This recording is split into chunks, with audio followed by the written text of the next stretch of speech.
শহীদ কুতুব রহিমাহুল্লাহ তিনি একটা তাফসির লিখেছেন, জগৎ বিখ্যাত তাফসির। তাকে ফাঁসির আদেশ দিলেন গভর্নমেন্ট। তার অপরাধ একটাই ছিল, তিনি আইন চাইছে কার? আল্লাহ পাকের। ফাঁসি হবে একটু পরে। তো জেলখানার মুয়াজ্জিন বা ইমাম সাহেব আসছে, ওনারে তোবা পড়াইব, কালিমা পড়াইব। কথাটা বুঝেন, কি পড়াবে? কালিমা পড়াবে, তাওবা পড়াবে। যিনি তাফসির লিখছে কোরআনের, সারা পৃথিবীর বিশ্ববিখ্যাত ইসলামী আন্দোলনের সিপাসালার ওই লোকের আইসে মসজিদের মুয়াজ্জিন সব কালিমা পড়াইব। অর্থাৎ জাহাজের সাথে ভেড়া কি মারছে? টাক্কর মারছে। কলার ভেড়া বুঝেননি আপনারা? তো জাহাজের সাথে কলার ভেড়া টাক্কা দেওয়া যায়? তো এরকমের কলার ভেড়া গেছে জাহাজের কালিমা পড়াইব। যাই বলতেছে আপনি কালিমা পড়েন, তাওবা করেন, বসো আমার কাছে বসো। বসছে। কয় তুমি আমার কালিমা পড়াইতে আসছো? কয় হয়। কয় তুমি কি জানো আমার কেন ফাঁসি হয়েছে? কয় না, আমি তো জানি না। মনোযোগ আছে আপনাদের? আমি আচ্ছা তাহলে জানো, জানতে ইচ্ছা হয়? কয় হ্যাঁ হুজুর হয়। তো শোনো, তুমি আমারে যেই কালিমা পড়াইতে আসছো, এই কালিমার কারণেই আমার ফাঁসি হইতেছে। মুয়াজ্জিন কয় হুজুর এটা তো বুঝি নেই, এটা কি? কয় শোনো, তুমি আমাকে কালিমা পড়াও, এটা তোমার চাকরি, তার মানে এটা তোমার রুজি রুটি। আর এই একই কালিমা আমি বলার কারণে আমার গলায় ফাঁসির রশি হবে। তাইলে বোঝা গেল তোমার কালিমা আর আমার কালিমা দেখতে এক হইল, হাকিকতে এক না। সুবহানাল্লাহ বলেন। কালিমা কয়টা? একই কালিমা, কিন্তু এক কালিমার জন্য একজনে রুটি রুজি কামাই করে, আর একজনে কোথায় যায়? ফাঁসির মঞ্চে যায়। শিল্পী মশিউর রহমান এই গানটা গাইছিলেন, এক কালিমায় রুজি রুটি, এক কালিমায় ফাঁসি। শহীদ কুতুব রহিমাহুল্লাহ বললেন, শুনে রাখো, তুমি জবানে কালিমা পড়েছ কিন্তু কালিমার হাকিকত তুমি বুঝো নাই, যার কারণে এটার দ্বারা তুমি রুজি রুটি কামাই করে খাও। আর আমি এই কালিমার আইন বিধান সমাজে কায়েম করার কথা বলার কারণে, এই কালিমার কারণে আমার গলায় ফাঁসি লাগতেছে। তার মানে বোঝা গেল পৃথিবীতে কালিমা শুধু বললেই মাইর খাওয়া লাগে না, কিন্তু কালিমা অনুযায়ী রাষ্ট্র চালাইতে বললেই বিপদ কপালে আসে না। না,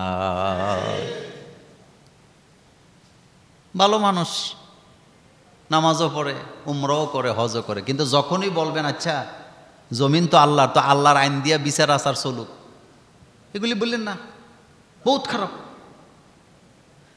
বহুত খারাপ। তা আল্লাহ কয় আসলে আমার আইন বহুত খারাপ না, তুই বহুত খারাপ।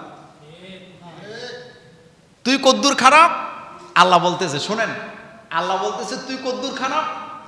আল্লাহ পাক বলছেন, ওয়ালাম ইয়াহকুম বিমা আনজালাল্লাহ ফাউলাইকা হুমুল কাফিরুন ফাউলাইকা হুমুল ফাসিকুন ফাউলাইকা হুমুজ জালিমুন। যারা আমি আল্লাহর দেয়া বিধান দিয়া বিচার আচার করে না, তারা কাফের, তারা ফাসেক, তারা জালেম। কয়টা গালি দিছে আল্লাহ? এক নম্বরে কাফের, 2 নাম্বার, 3 নাম্বার। দেখছেন, কাফের, ফাসেক, জালেম। আচ্ছা এবার বলেন তো, আল্লাহ বলতেছে একটা লোকের কাফের, সারা পৃথিবীর মানুষ বলতে, সারা বাংলাদেশের মানুষ বলতেছে মুসলমান, কারটা ঠিক?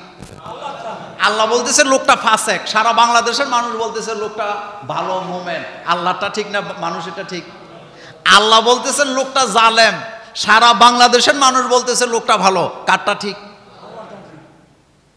সাবধান হয়ে যান, সাবধান হয়ে যান, আপনাকে মরতে হবে, আমাকে মরতে হবে। এই জন্য জমিন যার, আইনও চলবে। ওমা লাম ইয়াহকুম বিমা আনজালাল্লাহ ফাউলাইকা হুমুল কাফিরুন ফাউলাইকা হুমুল ফাসিকুন ফাউলাইকা হুমুল। ভাই হইয়া ভাইয়ের ব্যাপারে নাডামি কইরা, জমি জামা জোর কইরা বেশি বেশি নিয়ে যায়, ভালো ঘরটা নিয়ে যায়, ভালো জমিটা নিয়ে যায়, ভালো গাছটা নিয়ে যায়, এরকমের ভাই আমাদের বাংলাদেশে নাই। আবার নিজেরে কি মুমিনও দাবি করে, নিজেরে কি দাবি করে, মানে জান্নাতে চলে যাবে। জান্নাত এত সোজা না, ভাইয়ের হক আগে দেন, বোনের হক আগে দেন, বাঁচতে পারবেন না। কাউকে কেউ ঠকায়া বাঁচতে কোনো রাস্তা নাই, কোনো রাস্তা নাই। জমি জামা ভাগ করার সময় ঝগড়া লাগেনি, ঝগড়া লাগেনি? তো ঝগড়া করার দরকার কি? তুমিও বাপের ঘরে হইছো, উনিও বাপের ঘরে হইছে, বাপের সম্পদ যদ্দুর আছে সবাই সমান সমান পাবা। আমারটা আমি নেব, আমার হক, তোমারটা তুমি নেবা, এখানে ঝগড়ার কোনো ব্যাপার আছে? ঝগড়াটা হয় কেন? ওই যে বেশি নিতে চায়, ভাইয়ের উপরে জুলুম করতে চায়, এজন্য ঝগড়াঝাটি আসেনি। ভালো জায়গাটা আমার লাগবে, দামি জায়গাটা আমার লাগবে, ভালো ঘরটা আমার লাগবে, ভালো রুমটা আমার লাগবে, তো ঝগড়া তো হবেই।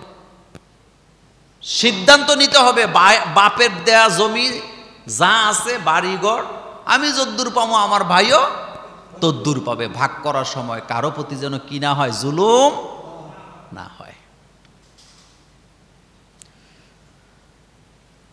তাইলে কুরবানির ব্যাপারে কথা শেষ এখান থেকে। যে কুরবানি শুরু হয়েছে কোন নবী থেকে? আদম। আর কুরবানি কবুল হয় মুত্তাকিদের।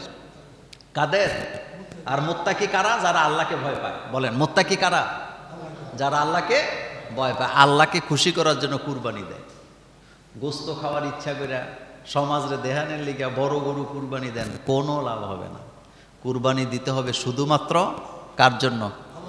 কুল ইন্না সলাতি, পড়েন, কুল ইন্না সলাতি ওয়া নুসুকি ওয়া মাহইয়ায়া ওয়া মামাতি লিল্লাহি রাব্বিল আলামিন। কুল, বলেন, ইন্না সলাতি, এটা শপথ বাক্য। এটা কি শপথ? শপথটা করাচ্ছেন কে? সোজা কথা না। দুনিয়াতে মন্ত্রী হইতে, এমপি হইতে, মেয়র হইতে শপথ লাগবে নি? লাগে। আর আল্লাহ পাক এখানে শপথ করাচ্ছেন মুমিনকে। কুল, বলো, ইন্না সলাতি, আমার নামাজ, নিশ্চয় আমার নামাজ, অনুসুকি, আমার কুরবানি, অমাহিয়া, আমার জীবন, অমামাতি, আমার মরণ, কার জন্য? এখন একটু মিলান, একটু মিলাবেন এবং জোরে বলবেন। নামাজ কার জন্য? কুরবানি কার জন্য? জীবন কার জন্য? মরা কার জন্য? এই জায়গাত নাই। এই জায়গাত মৃত্যু যে আল্লাহর জন্য, এটা বুঝেই না। মৃত্যু আল্লাহর জন্য মানেটা কি? আপনি তো এমনি মরবেন, তাহলে আল্লাহর জন্য মৃত্যু মানে কি? আল্লাহর জন্য মৃত্যু মানে এখানে আল্লাহর জমিনে আল্লাহর হুকুমকে কায়েম করার জন্য, দিন কায়েম করার জন্য, আল্লাহ পাকের বিধানকে এখানে কায়েম করার জন্য যদি জীবন দিতে হয়, হাসতে হাসতে জীবন দেওয়ার নাম আল্লাহর জন্য জীবন দেওয়া। হাসপাতালে গড়াগড়ি করে মরা মানে আল্লাহর জন্য হয় না। ঘরের ভিতরে বুড়া হয়ে মরা মানে আল্লাহর জন্য হয় না। আল্লাহর জন্য হবে তখন যখন আল্লাহর জমিনে আল্লাহর দিন কায়েমের জন্য জীবন দিবেন। এজন্য মুমিনেরা মৃত্যুকে ভয় পায় না।